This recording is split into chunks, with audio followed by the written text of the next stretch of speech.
Muchas gracias, María, por tus palabras dichas de forma tan sentida, por invitarnos a tu casa, que me parece que es única, me parece que el mejor sitio para poder presentar un libro es este, por hacer de tu casa nuestra casa. Hay una gran generosidad y gracias, Vicente, gracias todo el patronato, Joaquín, Amadeo.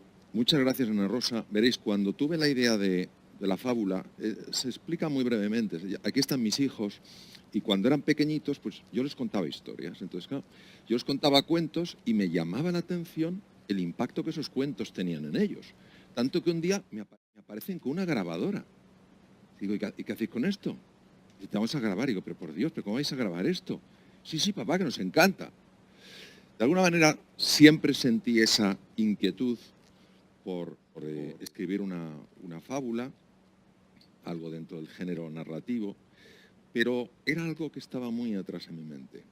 Cuando vosotros, María, Jaime, dos personas por las que tengo un cariño inmenso, habéis hablado de mi creatividad, lo primero que quiero decir es que soy el primero que he descubierto algo, no sé si es mucha creatividad o poca la que hay en el libro, pero algo que a mí me ha dejado sorprendido. Te contaba, María, que la experiencia que he tenido escribiendo este libro ha sido tan absolutamente abrumadora que cuando me acostaba por las noches estaba deseando levantarme para ver qué pasaba. Una cosa, y me iba al ordenador a ver qué pasaba. Y yo recuerdo que digo, mira qué raro esto, ¿eh? Porque yo sé que lo estoy escribiendo yo, pero parece que no lo escribo yo. Tardé 6 meses en que me salieran las primeras cosas. 6 meses reflexionando, 6 meses donde la editorial fue tremendamente paciente, no me metió ningún tipo de prisa. 6 meses donde yo seguía investigando, seguía dando vueltas, pero no me salía un solo personaje. Yo quería que, efectivamente, como has dicho, María, ayudara a personas en momentos de grandes desafíos en su vida, pero no sabía ni qué personas, ni cómo se iban a llamar, ni qué les iba a pasar. A los 6 meses, aproximadamente a las 9 de la mañana, algo me ocurrió. Me fui al ordenador y me empezó a salir la historia entera.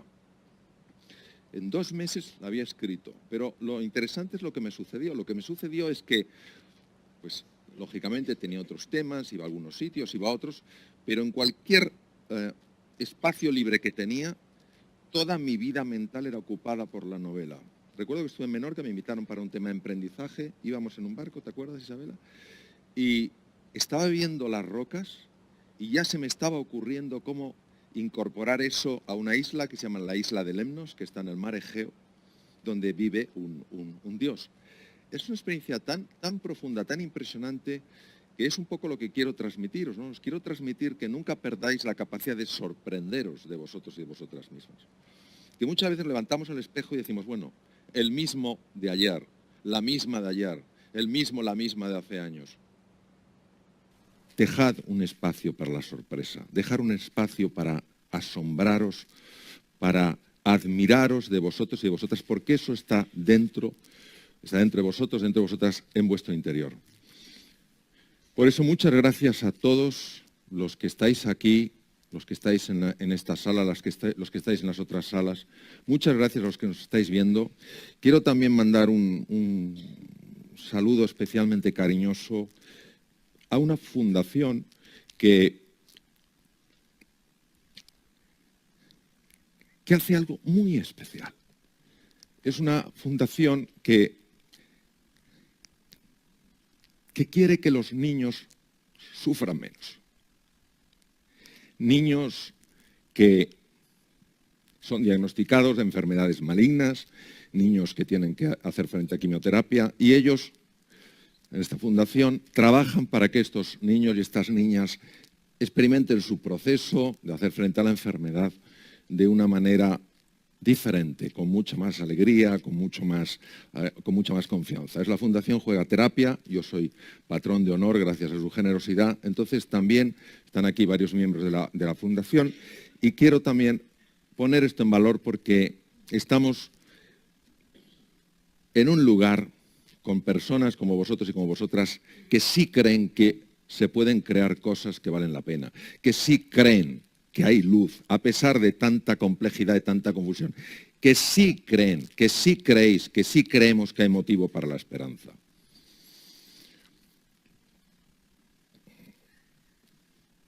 José, no funciona. Ahora sí, vale. Veréis, os voy a contar una cosa muy breve. Es un niño que está hablando con su abuelo y le pregunta, abuelo, dime, ¿de qué tamaño es el mundo? Y el abuelo dice, el mundo es del tamaño de tus sueños. Entonces es uno de los mensajes que os quisiera transmitir, que confiéis tremendamente en que la creatividad es parte de lo que sois. La creatividad es parte de vuestro ser y estar en el mundo, pero solamente cuando uno mantiene la tensión de la goma, solo cuando uno lleva su cerebro al límite, cuando está dispuesto a no tirar la toalla, en ese momento es cuando se pueden abrir dos ventanas, la de la inteligencia y la creatividad. Y en ese momento tú te miras en el espejo y te sorprendes porque ves a una persona que vivía dentro de ti, pero nunca lo supiste hasta ese momento. No desistas de luchar por aquello que de verdad te importa. La mayor parte de los, entre comillas, fracasos no son por falta de capacidad, ni son por falta de tener el máster adecuado. Es por tirar la toalla. Es por falta de fe, es por no seguir creyendo en medio de la tempestad que vamos a encontrar un camino y que ese camino surgirá de donde menos te imaginas. ¿Quién me iba a decir a mí que después de 6 meses en los que no me salía nada, un día me iba a salir todo? Me quedé tan sorprendido de los primeros capítulos que incluso me emocionaron, que se los mandé a Ana Rosa, se los mandé a Miriam, que lleva toda la parte de ficción, les dije a Olga, les dije, vamos a ver, ¿esto vale la pena? ¿Por qué es tan raro lo que me está pasando? Y fueron ellas las que me dijeron, adelante Mario, este es el camino. Esto nos ha inspirado, esto nos ha movido por dentro. Entonces lo que os quiero transmitir es que un día antes, en esos 6 meses, yo era absolutamente incapaz de escribir nada. Y que hoy en día sigo leyendo el libro porque lo sigo leyendo y me sigo emocionando. Y no lo digo ni mucho menos desde la humildad, porque no soy una persona humilde, ojalá lo fuera, pero de verdad que hoy en día me quedo mirando el libro y digo, ¿cómo puedo yo haber escrito esto? ¿Pero cómo puedo haber escrito esto? Bueno, siguiente mensaje. Quien tiene una voluntad siempre acaba encontrando un camino. Quien tiene una voluntad de verdad de que algo suceda, cuando de verdad eso es importante para ti, cuando estás comprometido, cuando estás comprometida, el cerebro no tiene más remedio que mostrarte un camino. Tenemos un gran componente de inercia y a nada que le demos un poquito de tregua, enseguida ya, todas esas capacidades vuelven a dormirse, a letargarse. El libro tiene distintas lecturas. Tiene una lectura que ojalá sea entretenida, es una lectura de aventuras, es una lectura de viajes, siempre me han encantado los viajes, siempre me han encantado las aventuras, pero tiene distintas lecturas. Hay un momento en el que puede resonar algo profundo en tu interior. Yo os voy a decir una cosa y lo digo porque sé que es así, lo he vivido. Mi vida desde que escribí el libro ha cambiado, se ha enriquecido inmensamente. Estoy teniendo experiencias personales y descubrimientos interiores tan profundos que nunca me los imaginé. Y el libro me ha ayudado. ¿Qué quiere decir? Pues que, como todo, lo importante es si este libro consigue resonar en vuestras vidas. Si este libro es el compañero que vosotros y vosotras merecéis para tener el éxito que anheláis en la vida. Si este libro no os sabe acompañar, no es que sea un buen libro o un mal libro, es que no es un compañero adecuado. Lo importante no es el libro, lo importante sois vosotros y vosotras y que el libro cumpla su función, que es acompañaros en lo que a vosotros y a vosotras os importa. Hay 2 cosas que a mí me han importado siempre mucho. Mostrar que un montón de imposibles son posibles. Entonces esa palabra imposible, imposible, imposible, decía la persona que más inventos tiene en la historia, más patentes, Thomas Alva Edison, la gente que dice que algo no se puede hacer no debería interferir el camino de aquellos que lo están haciendo. Entonces, ¿cuántos imposibles los genera la propia mente? Para mí era imposible escribir esta novela. Era imposible. Y tuve que soportar enormes niveles de frustración. Porque además sabía que en la editorial confiaban en mí. No me decían nada, pero estaban pendientes de que mandara algo. Y yo no daba una señal de vida. Entonces, para mí era imposible, y de hecho se hizo posible, por eso me emociono cuando veo el libro. Y digo, ¿cómo es posible que haya surgido esto? Y lo segundo que me importa mucho es mostrar que muchas cosas que nos parecen ordinarias, en realidad son extraordinarias. Yo quiero recuperar el valor de lo extraordinario. Es extraordinario tener amigos como los que tengo. Es extraordinario encontrarse con personas como vosotros y como vosotras, que tenéis agendas muy complicadas y que estáis dispuestos a estar aquí acompañándonos porque os importa crecer, os importa crear nuevas posibilidades. Eso es extraordinario. No podemos considerar que es algo común, que es ordinario, no, es extraordinario. Tener amigos es algo extraordinario, poder ver es extraordinario, poder oír es extraordinario, poder hablar es extraordinario, poder andar es extraordinario. Y por eso este libro lo que busca es celebrar la vida en estos términos, en convertir lo que parece ordinario en algo extraordinario. Hay dos elementos muy importantes. Uno, las aves de la noche. Yo soy un enamorado, todavía le recuerdo con enorme cariño a Félix Rodríguez de la Fuente. Dos de sus hijas son personas muy queridas por mí, porque las conozco, no conozco a una de sus hermanas ni a su madre.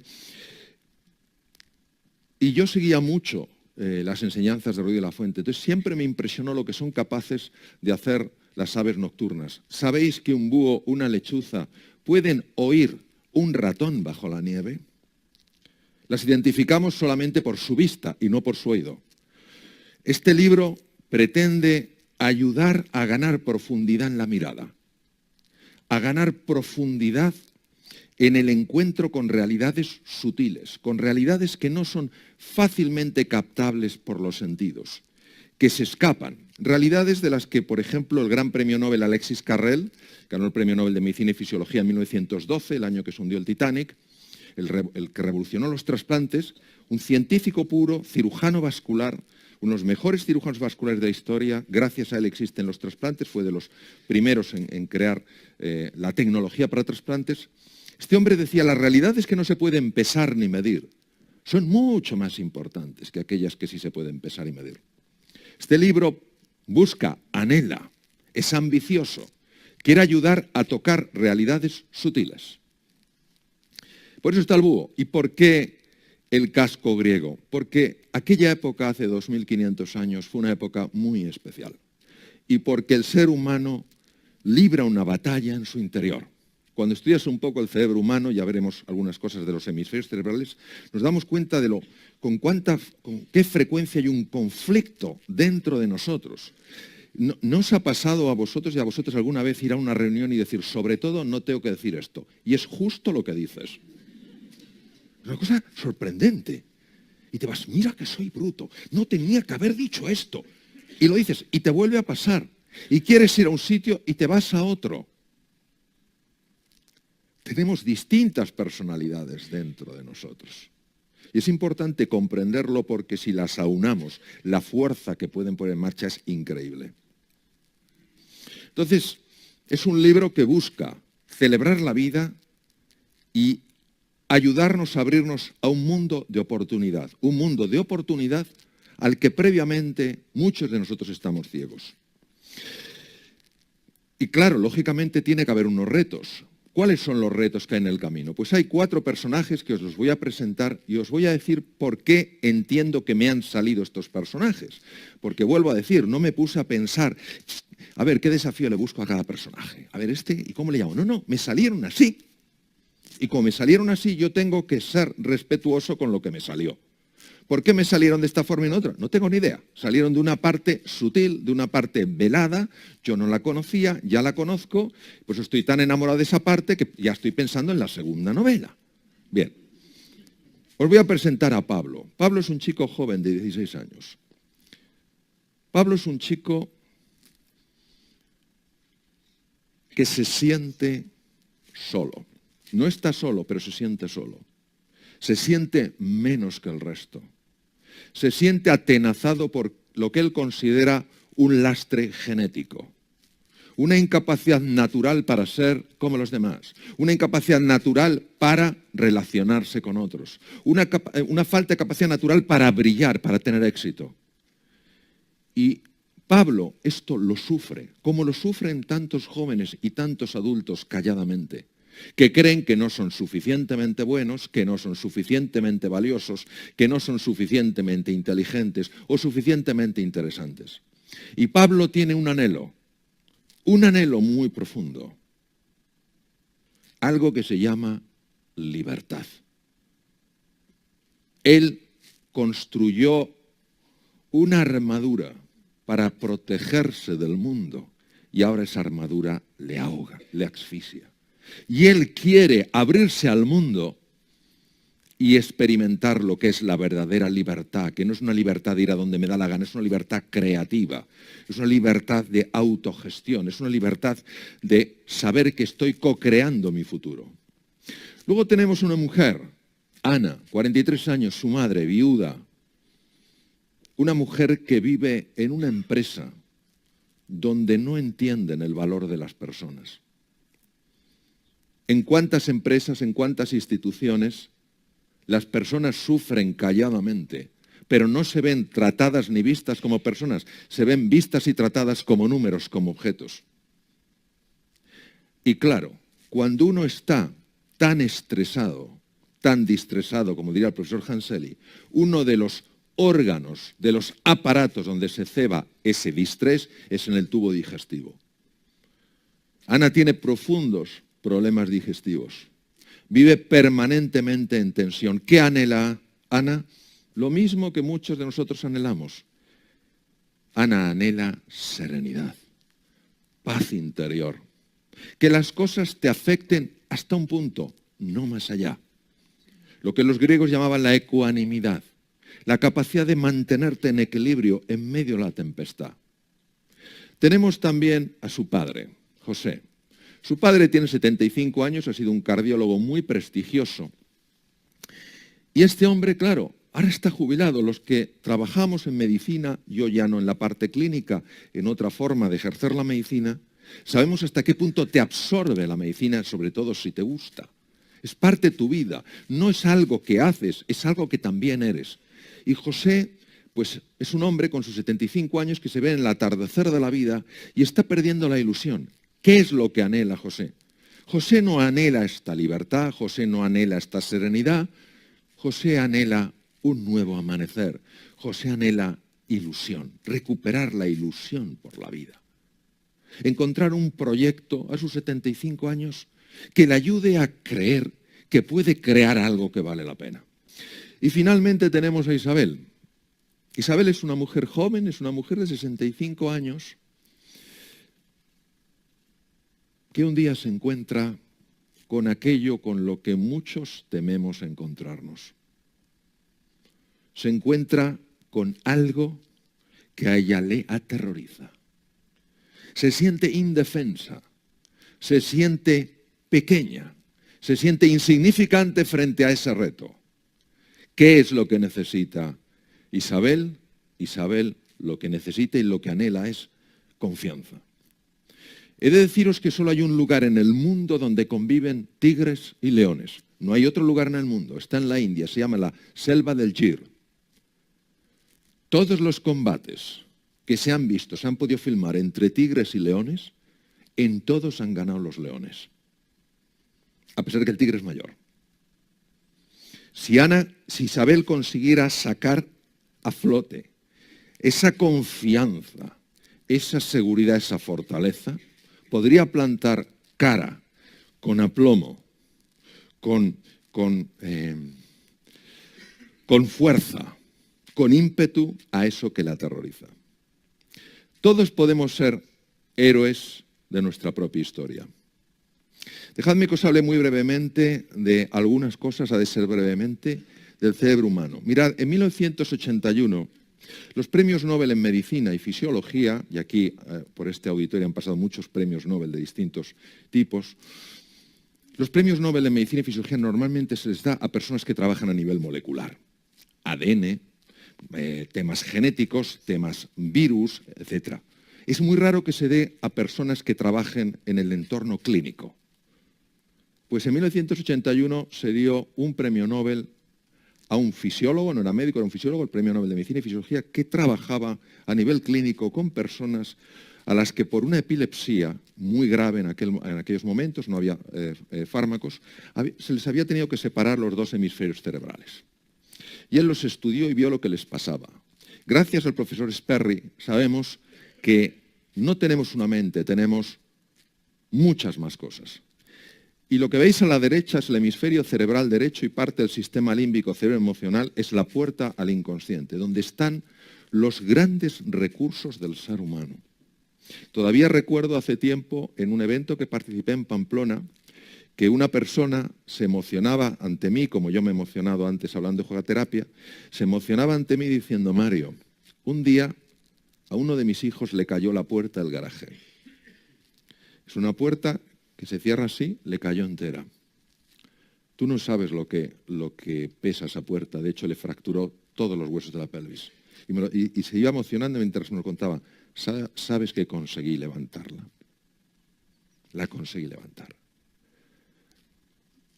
Todos tenemos fuerzas increíbles, talentos extraordinarios, pero hay que saber llegar a ese mundo inconsciente, hay que saber llegar a ese mundo sutil, velado, y ayudar a que empiece a emerger esa fuerza, ese potencial, esas habilidades, esas competencias que nos parecen muy alejadas, como a mí me parecía muy alejado poder escribir una novela, y que sin embargo están mucho más cerca de lo que pensamos.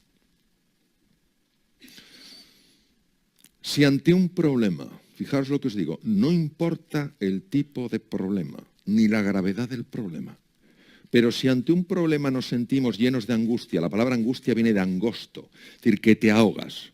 Si te ves lleno de angustia, te sientes lleno de impotencia, llena de impotencia o de desesperanza, es importante que sepamos lo siguiente. Aquí la mente está jugando trucos feos con nosotros. Porque cuando una persona se llena de angustia ante un problema, ante un desafío, se llena de desesperanza o sensación de impotencia, convierte un problema difícil en un problema insuperable. Cuando tú te das cuenta de esto y consigues accionar ciertos mecanismos inconscientes, el problema puede ser difícil, pero no es insuperable. Hay una enorme diferencia entre lo insuperable y lo difícil. A los que nos gusta estudiar la mente, nos hemos dado cuenta de que la mente no es para nada todo lo que somos. Y que la mente nos impone unas limitaciones, y esas limitaciones las vivimos como los límites reales. Y vivimos de acuerdo a esas limitaciones. Y si yo he escrito 6 ensayos, lo lógico es que siga escribiendo un ensayo. Y ver la posibilidad de escribir una novela es una limitación para mí insuperable, como lo fue durante 6 meses, medio año. Pero cuando sigues confiando en ti y en tus posibilidades, cuando el tema de verdad te importa, no porque quieres impresionar a otros, sino porque necesitas que eso emerja de ti, empiezas a trascender tu mente. Trascender viene del verbo transscando, quiere decir ir más allá, vas más allá de la mente. ¿Pero hay algo más allá de la mente? Claro que lo hay, naturalmente que lo hay. Pero a la mente no le interesa que sepamos que hay algo más allá de la mente, porque entonces el instrumento dejaría de gobernar a la persona. Lo que está más allá no existe una única expresión en español. En inglés dice awareness, que quiere decir, no es conciencia, es algo mucho más profundo, es de repente darte cuenta, de repente lo ves. Se hace la luz y lo ves. Dices, anda. Es decir, estás fuera de la mente y ves lo que tu mente está generando para que ante este problema lo estés viviendo como algo insuperable, te estés viendo a ti mismo, a ti misma como incapaz de hacerle frente. Este awareness es una pasada y todos tenemos experiencia. Lo que pasa es que nos parece que es una casualidad. No ahondamos. Esto es como cuando una persona se cura con métodos no tradicionales y como desafía el orden vigente tendemos a olvidarlo, a negarlo. Nos gusta lo convergente, no nos gusta lo divergente. Esto que veis aquí, este pensamiento, ningún problema importante puede ser resuelto en el mismo nivel de pensamiento. El que surgió es de Albert Einstein. Einstein conoció esto. Y si lees un poquito a Einstein, no la parte física, no la teoría de la relatividad o el efecto fotoeléctrico, sino si lees su pensamiento metafísico, te das cuenta de que Einstein se dio cuenta de esto. Por eso él no daba especial importancia a cosas que nosotros damos un montón de importancia. El libro quiere, lo mismo que esta conversación que estoy teniendo con vosotros y con vosotras, quiere ayudarnos a conocernos más a fondo. Que nos miremos en ese espejo sin ningún tipo de temor. Lo más profundo del ser humano es siempre bello, porque refleja su origen. Y su origen es la belleza, la unidad, la verdad. Por tanto, el núcleo del ser humano nunca puede ser feo. ¿Que hay capas feas? De acuerdo. ¿Que hay humo? De acuerdo. ¿Que hay oscuridad? De acuerdo. Pero en el núcleo, el centro, ¿qué es? El ser. El ser es bello. Es hermoso. Por tanto, no hay que tener ningún miedo a mirarse al espejo. Conocernos a fondo, comprendernos más, en lugar de juzgarnos tanto, observarnos con ese espíritu de asombro, como un niño. Como tú me comentabas hoy, María, con una de tus nietas y tu nieto, ¿no? Decía, es que cuando yo les hablo me miran con esos ojos de asombro. Pues lo mismo, recuperar esa mirada de asombro ante nosotros mismos. Superarnos y trascendernos. Desde mi experiencia, que es lo único que tengo para ofreceros y compartir con vosotros, es la forma de desplegar recursos que no sabes que tienes. Y que son especialmente momentos con tanta complejidad, con tanta volatilidad, con tanta incertidumbre como el actual. ¿Por qué elegí el mundo griego? Yo soy un enamorado de la filosofía, que muchas personas creen que no sirve para nada. Yo creo que sirve para todo. Lo que pasa es que depende de cómo te lo expliquen. Tomás de Aquino decía que no se debería enseñar filosofía antes de los 40 años de edad. Porque todos tenemos recuerdos a veces de una cosa, de una María. ¿Os acordáis que se llama, los que seáis de mi quinta, una María? Esto es una María, una María. ¡Wow! ¿Qué más da? ¿Qué has sacado? ¿Qué has sacado en filosofía? Un 2, ¿qué más da? Pero, ¿y en matemáticas? Un 9, ¡qué bien! Bueno, la filosofía es el amor a la sabiduría. El mundo, hace 2.500 años algo pasó en el mundo, tanto en Oriente como en Occidente. En Oriente tenemos gente de la talla de Sakyamuni Buda, el creador del budismo, el príncipe Gautama Siddhartha, tenemos personas de la talla de Lao Tse, de Zhuangzi, creadores del taoísmo, y en Occidente tenemos personas de la talla de Sócrates, Platón, Aristóteles, toda aquella época. Algo pasó. En aquella época los griegos fueron capaces de conectar con algo profundo. Hicieron descubrimientos increíbles, la polea, la carretilla, montones de cosas, el concepto de democracia, todo eso procede de aquellos griegos de aquella época. Por eso el mundo griego siempre me ha fascinado. Los romanos, que sabéis, bueno, que adoptaron prácticamente toda la cultura griega, y en cuanto a la mitología, lo único que hicieron fue cambiar el nombre de los dioses, son los mismos dioses. Y dentro del mundo clásico, desde hace mucho tiempo, me impactó profundamente un relato en el séptimo libro de la República de Platón, donde está Platón hablando con su discípulo Glaucón y está describiendo lo que hoy se conoce el camino del héroe. Es decir, el camino de transformación de un ser humano, donde de gusano pasas a crisálida y de crisálida a mariposa, y ese potencial oculto que tenías, el potencial de volar, se actualiza y eres un ser que tienes una forma de ser y de estar en el mundo diferente, porque ahora vuelas y antes parecía que era imposible, aunque todo estaba dentro de ti. El mito de la caverna describe perfectamente lo que hoy se ha visto incluso en física cuántica, y describe perfectamente nuestro conocimiento moderno de la mente, y ese concepto se llama el awareness. Vivimos encerrados en una caverna, vivimos encerrados en una limitación. Yo puedo hacer esto, yo no puedo hacer esto. Yo puedo aspirar a esto, yo no puedo aspirar. Y esto es una parte de la vida, pero no es toda la vida. Ahora, salirte de esa caverna, salirte de la mente, trascender la mente, explorar más allá, recuperar la capacidad de asombrarte, del lugar de criticarte, decir, qué curioso, ¿por qué habré hecho esto? ¿Qué hay detrás de esto? Eso es el camino del héroe. Ese es ese proceso que nuestros personajes van a experimentar en ese viaje interior y que les va a permitir alcanzar una visión radicalmente distinta de todo. Van a cambiar por completo su forma de ser y de estar. De una manera que inicialmente la mente no puede entender, pero que luego cuando sucede dices, si es que era obvio. Pero a veces lo más difícil de ver es lo que tenemos delante de los ojos. Amo profundamente la medicina y creo que la medicina se pierde mucho cuando no valora en la medida de lo que vale el trato cordial, cariñoso, cercano al enfermo. Me parece que la medicina, cuanto más tecnología tenga, mejor, siempre que no se olvide de que está al servicio de las personas y no las personas al servicio de la técnica. Y que esto, gente de la talla de Hipócrates, lo descubriera hace 2500 años y hablara de la medicina del encuentro y hablara de que la relación genera salud, es algo que hoy en día entiendo que nos ha de asombrar. ¿Cómo es posible que tratar con cordialidad a alguien, que sentir alegría por la vida, que sentir gratitud ante la vida, incluso en momentos de dificultad, en momentos de tempestad? ¿Cómo es posible que estar presente para el otro, para la otra en momentos de duelo pueda tener un efecto sanador? Esta gente lo intuyó y lo vio. Y por eso tenía que estar presente en el libro. Porque el libro también quiere, a través de la narrativa, generar salud. Os presento a uno de los más grandes científicos que la historia ha conocido, el profesor Walter Bradford Cannon, catedrático de Fisiología de la Universidad de Harvard, murió en 1945, al final de la Segunda Guerra Mundial.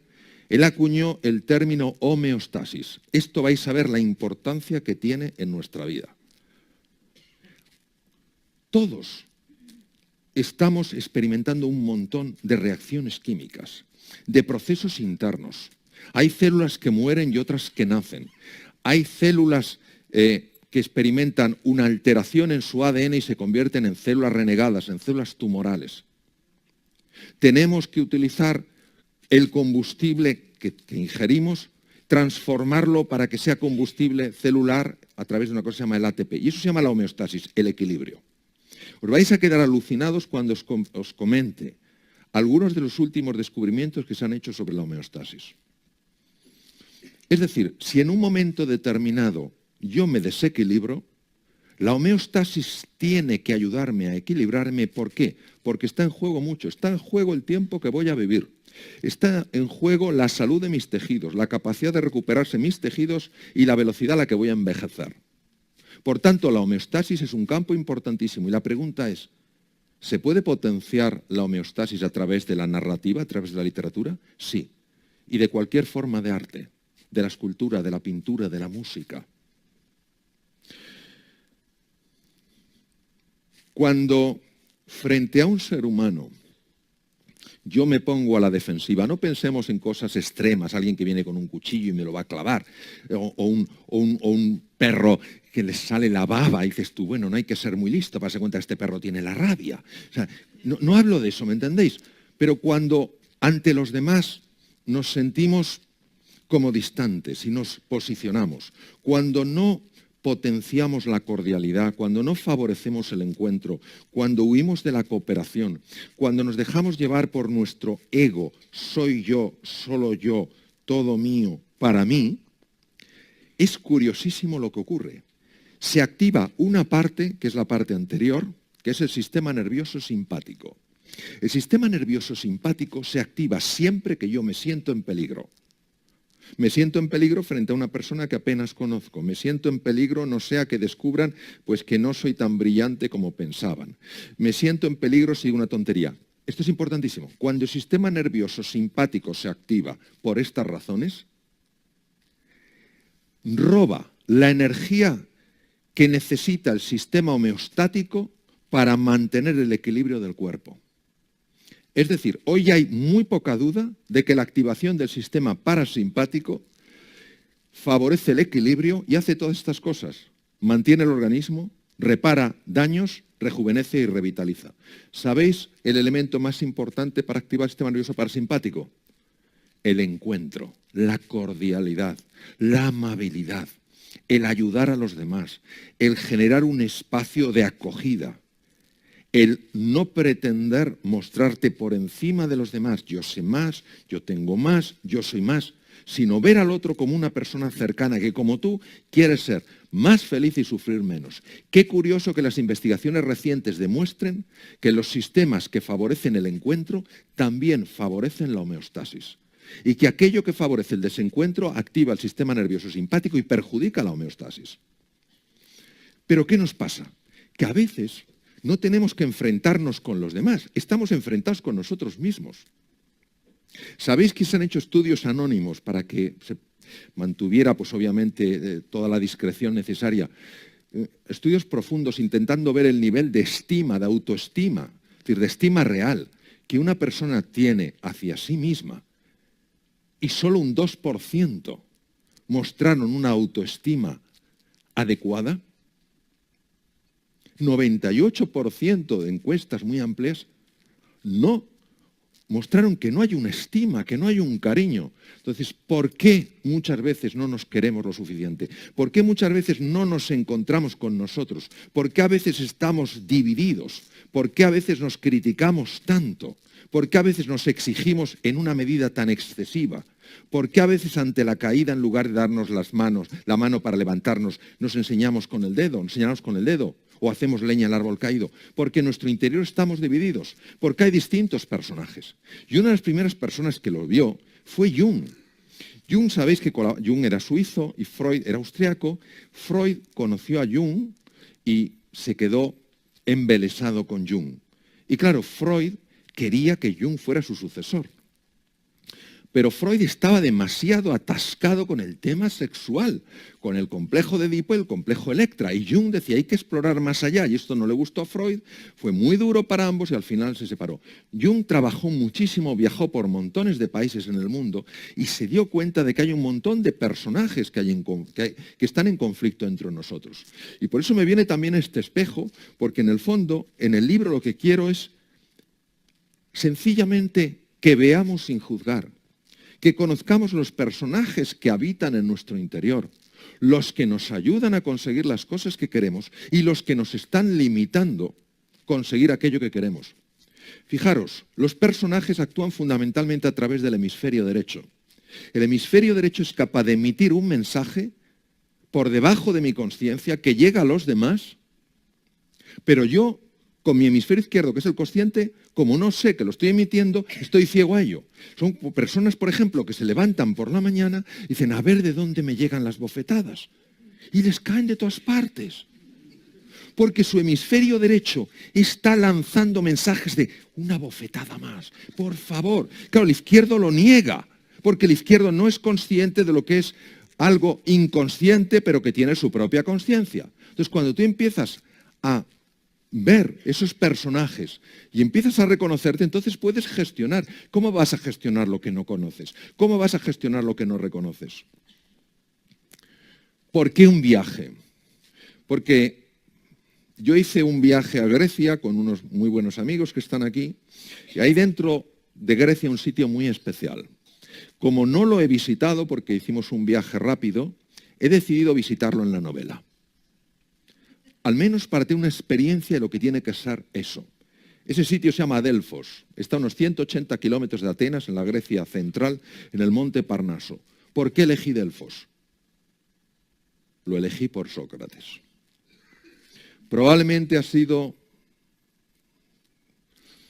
de los hombres, de los seres humanos más sabios que ha habido. Pues el oráculo de Delfos declaró a Sócrates el hombre más sabio del mundo. Y cuando Sócrates se enteró, ¿qué hizo Sócrates? Sócrates dijo, yo me lo imaginaba, claro, solo me lo han confirmado, no, naturalmente, ha tenido que ser Delfos, pero bueno, podía haber sido otro. No, Sócrates dijo, yo solo sé que no sé nada, pero aún así sé más que lo que esto lo ignoran. Es decir, porque Delfos es el lugar donde los hombres conectan con los dioses. Y es el lugar que jugó, son los lugares que jugó unos papeles más importantes en toda la época de la Grecia clásica. Cuando nuestros personajes, en su viaje a Grecia, entren en contacto con algo, van a tener que entrar en contacto con algo que no es fácil. Algo que es lo desconocido. Es salir de su mente, es penetrar en lo desconocido. Es hacer frente al mundo de dudas, La verdad, las dudas, podré con ello, no, pero todo generado por la mente, que nos quiere mantener atrapados para que no la trascendamos y nos demos cuenta que la mente es instrumento, pero no es la persona. La persona es mucho más que su mente. Tienen que hacer frente a sus miedos, como todos nosotros lo hemos tenido que hacer frente a dudas y miedos cuando hemos querido crecer en la vida. ¿Por qué la mitología? ¿Por qué mi amor hacia la mitología? Porque la mitología refleja espectacularmente bien los personajes del inconsciente. La mitología tiene dos lecturas, lo mismo que el Guardián de la Verdad. Tiene una lectura que es una lectura de aventuras. Los amoríos del dios Zeus, los enfados de la diosa Hera, todas esas cosas. Y está muy bien y es muy entretenido. Pero bajo ese colorido, bajo ese relato, hay algo más profundo. Hay un espejo. Y entonces tú te miras y ves cosas que no habías visto de Palas Atenea. Tienes cosas de Palas Atenea y las celebras. Pero ves cosas de Zeus que a lo mejor no te gustan y también celebras, porque ahora eres consciente de algo de lo que antes eras inconsciente. Yo, si no me doy cuenta de que tengo un intermitente del coche roto, no lo voy a reparar, pero tendré que hacer frente a las consecuencias de no repararlo. Aunque no me guste ver ciertas cosas de mí, el hecho de que las veas es una gran noticia, porque entonces puedo reconocer qué me está parando en la vida. Encontraremos personajes que salen de la mente, como salen estas esculturas de la tierra. Esculturas de tono masculino, esculturas de tono femenino y bestias que nos asustan, bestias que nos imponen, bestias que nos amedrentan y que sin embargo son generadas desde la mente. De nuevo, el libro anhela ayudaros a ver lo que está oculto, a desvelar lo que está velado, a recordar lo que hemos olvidado. Hemos olvidado que somos mucho más que la mente. Hemos olvidado nuestra capacidad de ver, de reconocer. Conforme vayan conectando con la historia que ocurrió hace 2500 años, entenderán la raíz de la desesperanza. Es el mito de Sísifo. Sabéis que Zeus era un ser peculiar. Debía tener bastante mal temperamento. Y cuando castigaba a alguien, yo creo que le importaba a Zeus que todo el mundo supiera que ese no era un castigo cualquiera. ¿Sabéis a qué le castigó a Sísifo? Sísifo tenía que arrastrar esa piedra, llevar esta piedra sobre los hombros a lo alto de una montaña. Y cuando llegaba a la montaña y la dejaba ahí, inevitablemente la roca caía. Pero Sísifo no podía evitar tener que volverla a subir. Es la sensación de que hagas lo que hagas, nada va a cambiar. De que hagas lo que hagas, nada va a mejorar. Es la desesperanza, no hay esperanza. Todo seguirá igual. ¿Está la angustia y la impotencia? Claro, también se enfadó Zeus con Prometeo. ¿Por qué? Porque Prometeo amaba profundamente a los hombres y robó el fuego a los dioses. ¿Y sabéis lo que hizo Zeus? Le encadenó y en realidad eran 2 águilas. Cada día iban y se zampaban un poco de su higadillo. Es espectacular porque nosotros sabemos que el hígado se regenera. Vosotros diréis, bueno, ¿esto qué tiene que ver? Sí, tiene que ver. Porque en aquella época lo tenían que intuir. Porque claro, si a ti te dicen que se come el corazón, dices, está muerto. Pero el hígado le volvía a crecer, dice en la mitología. ¿Esto qué quiere decir? Que hay veces en las cuales nos sentimos llenos de angustia y de impotencia. Angustia porque sabemos que va a venir el águila y nos va a generar sufrimiento e impotencia porque nos vemos atados con cadenas. ¿Qué pasaría si todo esto fuera una creación de la mente? Entonces te darías cuenta que las cadenas se pueden romper y que al águila, y mira que me gustan las águilas, le puedes quitar todas las plumas. Todas. No dejas ni una. Los otros mundos que están en este. Conforme más años cumplo, más me doy cuenta. Yo tengo una visión trascendente de la vida. Creo que el componente espiritual del ser humano es un componente importantísimo, es mi forma de ver las cosas. Pero creo que aquí ya estamos experimentando el cielo o el infierno. Aquí tenemos a Caronte saliendo de la laguna Estigia, entrando en el mundo más agradable y en el mundo más sórdido. ¿Qué pasaría si el ser humano realmente tuviera la capacidad de, a pesar de los dolores, a pesar de las incertidumbres, a pesar de los obstáculos, de tener una experiencia de que vivir vale la pena? Y que aunque estés enfermo, vivir vale la pena. Y que aunque hayas perdido un ser querido, vivir sigue mereciendo la pena. Y que aunque tengas un achaque y te duela la columna, te duela la pierna, no te levantes como te levantabas cuando tenías 30 años menos, vivir sigue valiendo la pena. Y aunque no tengas trabajo, vivir sigue valiendo la pena. Una novela para el Ulises que llevamos dentro. Vosotros sabéis que la historia de Ulises o Odiseo es una historia preciosa. Hay dos libros que son continuación el uno del otro, que es la Ilíada, siglo IX a.C., y la Odisea. Homero parece que los fue recogiendo, y la Odisea. Vosotros sabéis que la Ilíada en la Ilíada se habla de la guerra de Troya, por cierto, ciudad que sí existió, como demostró Schliemann. Y cuando el honor griego es herido, porque claro, han raptado o han seducido a la bella Helena, y claro, eso el mundo aqueo, el mundo griego no lo puede tolerar, y todos los griegos a una van a atacar a Troya, llaman a los reyes de los reinos más alejados, de los más pequeños, y entre ellos llaman a Ulises, Odiseo. Ulises era rey de Ítaca, estaba casado con Penélope, tenía un hijo llamado Telémaco, y Ulises, que fue el creador de la idea del caballo de Troya, porque era muy inteligente, pelea durante 10 años en Troya, pero él quiere volver donde está su corazón, que es en Ítaca. Y hay una persona griega, Cavafis, que escribió algo bellísimo, y aunque habla del regreso de Ulises a Ítaca, yo quiero que vosotros y vosotras lo veáis como el viaje que todo ser humano está haciendo a lo largo de su vida. Un viaje en el que hay una celebración de la vida, donde la clave es ir celebrando la vida cada día, ir celebrando la vida cada instante. Os lo voy a leer porque es una verdadera belleza. Me salgo de la zona verde, de la mente.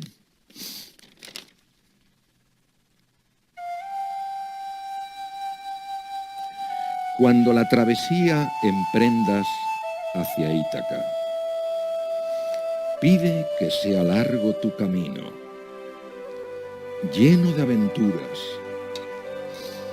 pleno de saberes. A los lestrigones y los cíclopes, al enojado Poseidón no temas. Nunca se cruzarán en tu camino si es alto tu pensar, si una emoción delicada en tu espíritu y tu cuerpo anida. Ni a los lestrigones, ni a los cíclopes, ni al fiero Poseidón encontrarás si no los llevas tú dentro del alma, si tu alma no los levanta a tu paso. Pide que sea largo tu camino y muchas las mañanas de verano en que, con qué placer, con qué alegría, entres en puertos nunca vistos. Detente en los emporios fenicios y hazte con sus preciadas mercancías, nácares y corales, ámbar y ébano. A muchas ciudades egipcias ve, a aprender y aprender de quienes saben. Ten siempre a Ítaca en la mente. Llegar allí es tu destino, pero sin prisa alguna en el viaje. Más vale que se alargue muchos años y ya en la vejez recales en la isla, con toda la riqueza ganada en el camino, sin esperar que te enriquezca Ítaca. Ítaca te brindó el espléndido viaje. Sin ella no te habrías puesto en camino. No puede ya ofrecerte nada más. Y si pobre la encuentras, Ítaca no te engañó. con la sabiduría que has alcanzado con tu experiencia, ya habrás comprendido qué significan las Ítacas.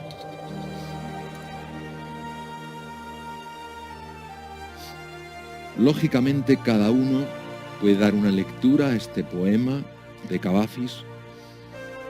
Yo creo, a mí por lo menos me invita a saborear la vida, con sus dificultades, con sus tropiezos, pero siempre celebrándola, siempre mostrando esa gratitud. Y es ese disfrutar, es ese vivir la vida, lo que en el fondo, al menos en mi experiencia, la llena de sentido. Por eso nuestros personajes, en este viaje externo que también es interno, van a descubrir algo muy curioso. Van a descubrir que cuando abres una ventana en tu corazón, se hace la luz y lo que era oscuro deja de serlo. Y es cuando una persona de verdad se siente libre, libre como capitán de su destino, no de lo que le pasa, sino de cómo vive eso que le pasa. Enamorado de las águilas, yo os lo he comentado, nunca descubriremos qué tan alto podemos volar hasta que no trascendamos la mente, hasta que no nos demos cuenta de que no hay etiqueta, no hay mente que defina la grandeza que hay dentro de nosotros. Y ahora os voy a hablar de descubrimientos bastante interesantes en medicina. Siempre hemos pensado que el cerebro era la clave de todo. ¿Qué os parecería si un cirujano de cirugía general de aparato digestivo, como es mi caso, os dijera que el tubo digestivo tiene su propio cerebro, que tiene 5 veces más neuronas que la médula espinal, 500 millones de neuronas, que es capaz de producir sustancias como el BDNF o el GABA, que son sustancias que generan serenidad, que generan tranquilidad?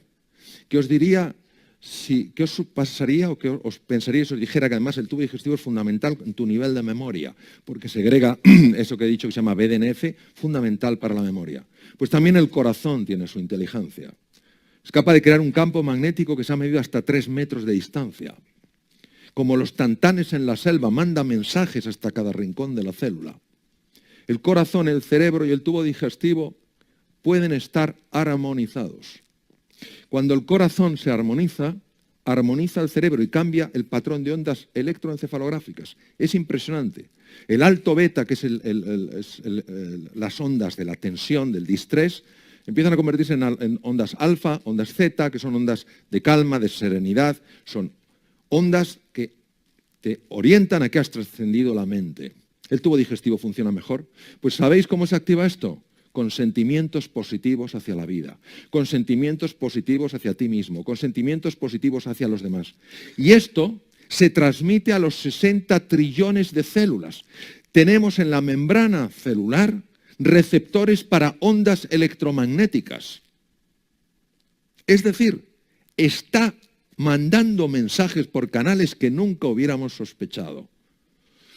Bueno, entonces, de alguna manera, si tú vas desarrollando en ti esta celebración de la vida, que es lo que los personajes van experimentando, y empiezas a vivir con más serenidad, con más alegría, con más confianza, con más sabiduría e inevitablemente con más amor, yo a esto le llamaría libertad. Esto es ser libre. Os voy a poner una... No voy a hablar porque yo creo que cuando la música es excepcional, lo mejor es escucharla. Os voy a poner un vídeo de un extraordinario músico, David Garrett, Viva la Vida, que es una celebración de la vida. Entonces vosotros y vosotras pensar en aquello por lo que os sentís agradecidos a la vida.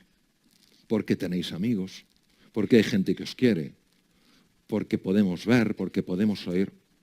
Este sentimiento de gratitud es transformador en el ser humano. No solo mejora su homeostasis, sino que además atrae el éxito. El éxito no es algo que se persigue, es algo que se atrae. Por eso, un poco siguiendo a Frank, yo creo que la pregunta no es ¿qué espero yo de la vida?, sino ¿qué espera la vida de mí? Y por eso la primera frase que aparece en el libro es precisamente esa. ¿Para qué has venido a este mundo. Gracias.